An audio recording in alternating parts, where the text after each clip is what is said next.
কুমার কয়দিন ধরে ভালো হয়ে যেত আম্মু ফোন দিছে বন্ধু হ্যালো আম্মু আচ্ছা ঠিক আছে আমি আইতাছি ঠিক আছে আচ্ছা বন্ধু জায়গা আম্মু ফোন দিতেছে না তোরা যা আমি সন্ধ্যাবেলা আম্মু ঠিক আছে জায়গা আচ্ছা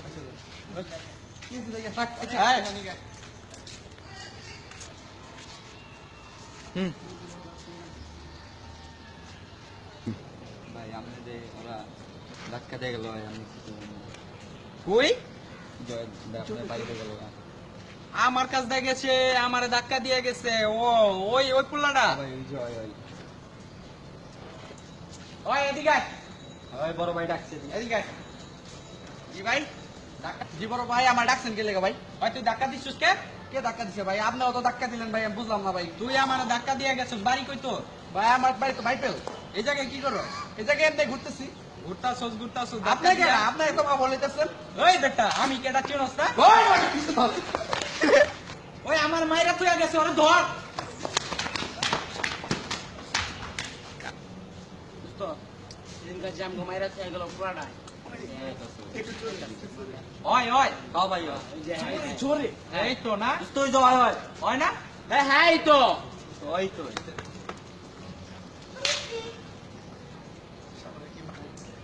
ঠিক আছে কি ভাই তুই সেদিনকে আমাকে মাইরা গেছিস না ধাক্কা লাগায়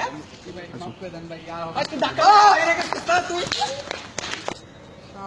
শালার আমার মাল লোক বড় ভাই গো তো ডাক দিল হইতে হইব কি যে করি তাই বড় ভাই ডাক দিল ঠিক আজকাল রাজনীতির অবস্থা বুঝছো ভাই না ভালো চলতেছে না দিনকাল ভালো না ব্যবসা ইনকাম ভালো হইতেছে না ঠিক কইছিস মামারে ইনকাম হয় না এখন বুঝছো বাবা আজকাল সেই অবস্থা হইছে কি আছে মামা আজকে আসসালামু বড় ভাই কেমন আছেন ওয়ালাইকুম আসসালাম আরে ভাই ভালো আছেন নাকি এই কি ভাই কেমন আছো ভালো আরে ভাই আপনার ওই এলাকার ছোট ভাইরা যা শুরু করছে কেরা দেখেন লন যাই দেখি কি অবস্থা কি হয়েছে মিয়া মারে মিয়া হ আচ্ছা চল লন ভাই তুই কইরা হি গেল ওই কাকে কারাবো তোমরা ভাইয়া আমাকে সেদিন তো সমস্যা নাই আই কালকে সেদিন তো খুব মারছিলি এ অনেক শরীর মধ্যে জল আছে তোর যে কি করবো ওই বলো ভাই আজকে মায়া লামু আজকে আমি ব্যাকআপ নিয়ে আইছি ব্যাকআপ তুই চিনস কে তুই কে এই তুই চিনস আমি চিনস আমি কেডা ওই